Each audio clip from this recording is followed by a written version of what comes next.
अस्सलाम वालेकुम गाइस। ये देखिए आज हमारे मौसम हमारे घर में बर्फ़बारी यानी हर जगह बर्फ़बारी हुई है माशाल्लाह। सुबह सुबह उठा हुए हो देखें नज़ारे नज़ारे, बर्फ़ ही बर्फ़ है। पहले तो सिर्फ बर्फ़ का ही छटा पड़ा, बाद में फिर आई है बारिश। बारिश की अंधेरा फुल हो गया था, सुबह 6:30 का टाइम था। मैं फिर दूसरे कमरे में भी गया, उधर जाके ये देखें ये भी बर्फ़, उधर ही बर्फ़, ये बर्फ़ है हर जगह। इसलिए उसने शेर बोला था कि हमारे शहर में उतरा है कमाल का असम, मेरे बस में होता तो मैं नहा ही लेता। ओ सॉरी, तुम्हारे पास आ जाता।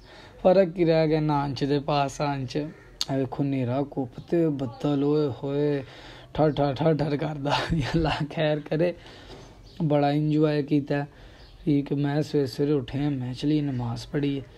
वो बाद च वेखी बर्फ़बारी, फिर अंदर नहीं नमाज नहीं पढ़नी, मोबाइल फड़ते व्लॉग बनाना शुरू कर दिया। फिर मैं भी मैं फिर फड़ लिया मोबाइल, फिर मैं व्लॉग बनाना। वो वेख्या तो छत वाल वेखो कोई शह नहीं, नीरा कुप, नीला आसमान है। इसलिए सिया ने अल्लाह को डरो, तोबा शोबा करो कि बड़ा इंजॉय है। वेखो बर्फ़ ही बर्फ़ है जी चमकन डई है। तुम आंदे हो पता नहीं की है, बारह हो बर्फ़ है, मैनू भी भुला लगे बर्फ़ जे बर्फ़ हो बिजली है। वेख्या कि मेरे मूँह ते 2 बजे ने दाने। मैं बड़ा शोहा हो के वीडियो में बनाना, मेरे मूँह ते दाने बजे नीरा है। वेख्या ने कि 110 आए ने दाने। बड़ा नीरा कुप ते बर्फ़ बड़ी जी हुई है। इत्थों मैं जावांगा बाहर, फिर तुहानूं बाहर दे नज़ारे वहाने। हले तो फिलहाल इत्थे बर्फ़बारी पे वजदी है, दिमाग च वो खा लईए पहलां।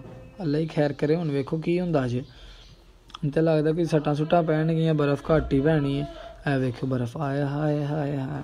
वेखो इन्नी बारी साढ़े ञ्याणे दोवां भैणां ने भर ले डब्बे, किलो वाले डब्बे भर ले। उस तो बाद ना पता नहीं की भर भुर के थल्ले खिल रही है, मेरे कपड़े गिले है। वेखो ढेर ही लगा रे बर्फ़ दा, उन्हें बड़ा डब्बे भरे ने जी। असां इंज कीता नाना, वेखो पापा, वेखो निरी बर्फ़ ही बर्फ़। जे अल्लाह खैर करे, बेइंतहा बर्फ़बारी होन डई ही।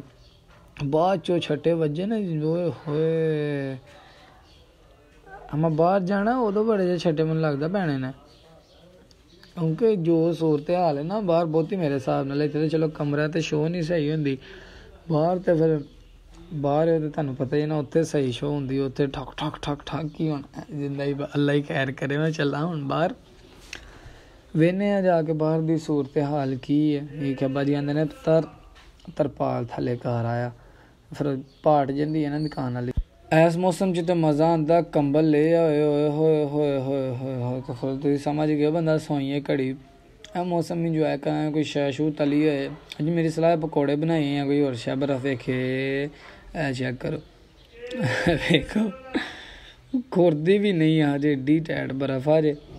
ठीक है, जुत्ती मेरी पई तुसां वेख लईए, वो कुदरत है साडा, वो सैड वाला बूहा होएगा कि बर्फ़बारी होई इंतहा दी।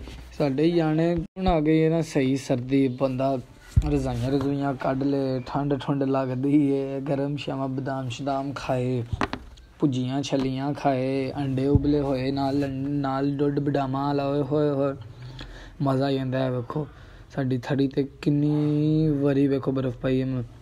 वेख्या जी होए होए, मैं ना एंड ही हो गया ही बर्फ़बारी दा। कैसे हैं आप लोग, ठीक ठाक हैं? पैर मेरे हो गए हम सोने, पैर मेरे हो गया अरे सही तरह सोने। ठीक है ओके जी, मैथ बेसिकल क्लास कसता हूँ, बिल्कुल मस्त है। वेखो तरपाल वेखो किमें बिजली खड़कदी है।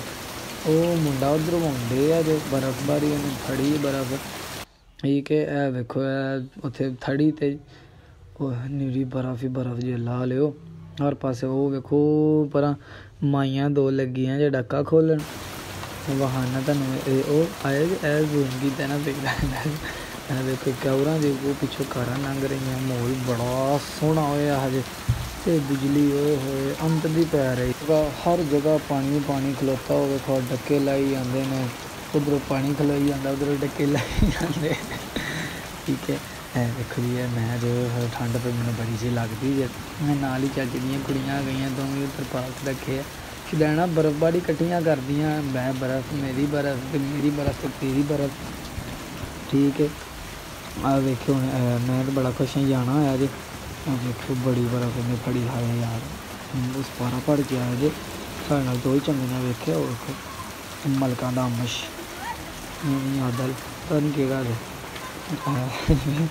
बड़ा शौक इन्हें वीडियो बनाता। वेखो बर्फ इन्हें भी वाहवा कट्ठी कीती जे। ठीक है तो हुण तुहानूं विखाने आ मेन बंदा चड्डा साहब, वो उधर आउंडे है वेखो हाथ चेक करो बर्फ ही बर्फ जे वेखे है जे वेखो चौखी बर्फ आ जे होई आने साढ़े सन भाई मैनू फड़ा दे। वेखो चाचू की कुड़ी निक्की है सर भाई मैनू फड़ा दे ओ पढ़ ले रैपर सुट्ट लगी जे। मैं समझा रहे खान डई मैं खानी नहीं। ओ वेखो जी बड़े बई खुश हा जे। मैं तो इन्हें मरी टुर जाते ना, इन्हें तो उत्थे कपड़े ला लाओ ना अज पैक करी जानियां जिहड़े शैतान ने है जे दोवें। ओ वेखो दुपट्टे च पा लईए बड़ी कट्ठी इन्हें बर्फ कीती जे। ठीक है वो वेखो पानी खलोता हजे ते बारिश भी रुकदी नहीं हजे भाई, निरी बर्फ ही बर्फ। और मैं आना और समझ नहीं लगती पई हुंदा कि ये बर्फ ही बर्फ खलो गई है। ला लिया पानी आला बहुत ही बर्फ सी वो सैड ते अंत पे है मेरी सलाह उधर चली है। ठीक है तरपाल तो जी मैं थले कर दी तो उधर चलने ओके जी।